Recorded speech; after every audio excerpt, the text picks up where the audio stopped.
Let's continue talking about the state of the nation. And of course, as we know, President Ramaphosa will this evening deliver his 8th State of the Nation address to a joint sitting of the National Assembly and the National Council of Provinces.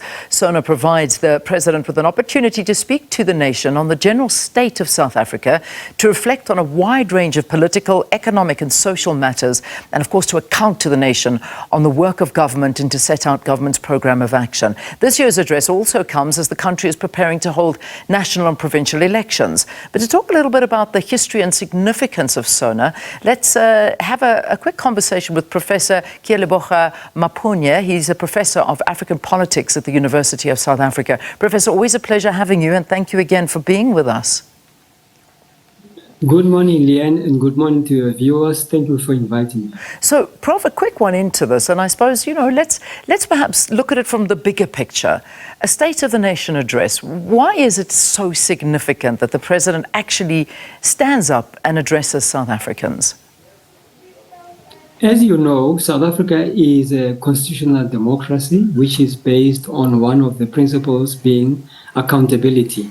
So you have actually in your intro mentioned that he will be taking the nation into confidence, accounting as it were, as to what has happened in the past 5 years. But not only that, we also have to know that the significance of the State of the Nation address is also for the Chief Executive Officer or the CEO of the country to tell the country as to whether it's going into the ditch or whether they can expect better. In other words, there are those who say that it's there for motivational purposes, especially when the country might not have been faring very well. So there is a whole host of issues, but the significance is to make sure that we understand where the current government, which was elected by the voters in the previous, national and provincial election, is taking the country and what their vision and mission for the future will be. Yeah, obviously there's a lot of critics out there. There are a lot of other people that are saying this is possibly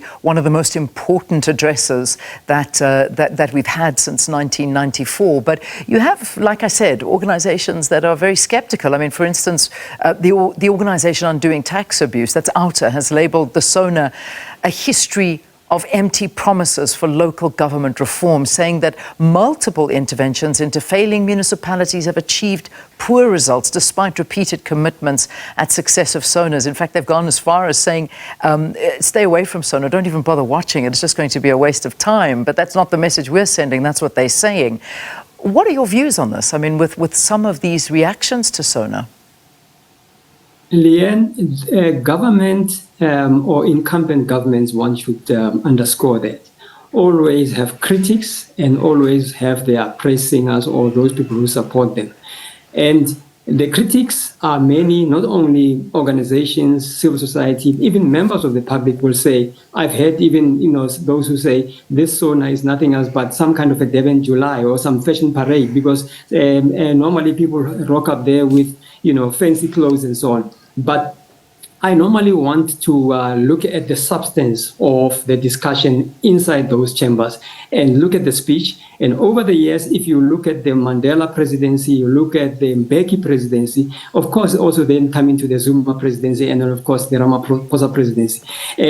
Fortunately, as a country, this has been a situation of being governed by one country. So you can see a continuation of a trend of issues that subsequent previous State of the Nation addresses have addressed. And the challenge, Leanne, is that a State of the Nation address is actually more like a motivational speech, which is not normally easy to unpack, unless, of course, the finance minister comes back later after the president would have spoken, or the different ministers, to tell us exactly what are the rands and cents, what are the nitty-gritties that they are going to be dealing with coming out of the Sona. So some people normally expect too much out of the Sona, but actually for me, this is a major overview of what we can expect from the different ministers as they unpack this. So yes, there are so many expectations, and then of course we have got to give it to South Africans that we will always agree to disagree about the significance of this.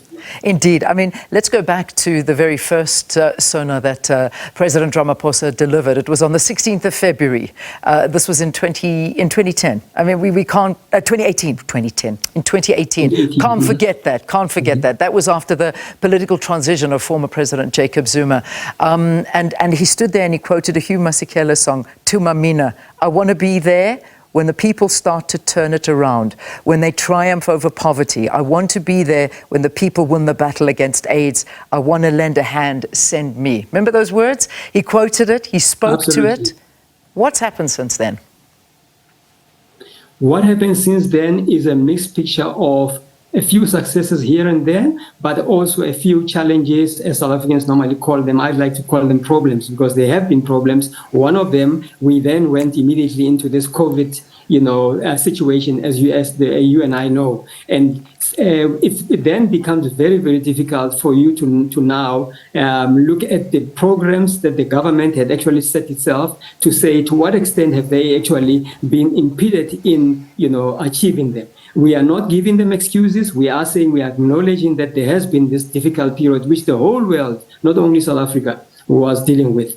Apart from that, they've also been the state capture and Zondo Commission, issues that were mentioned, the shenanigans that arise from there, the corruption. We have to mention those things early in. But overall, we would say that an attempt was made to stick to the script that was given in the previous, 2019 election promises that were given by the government. Whether they have been able to deliver is actually a very, very big debate because we agree to disagree about to what extent they have done that. But here is where we are today. We've got the Sona, and we can expect more of the same issues around poverty, unemployment, inequality, crime, and so on. How much have we achieved?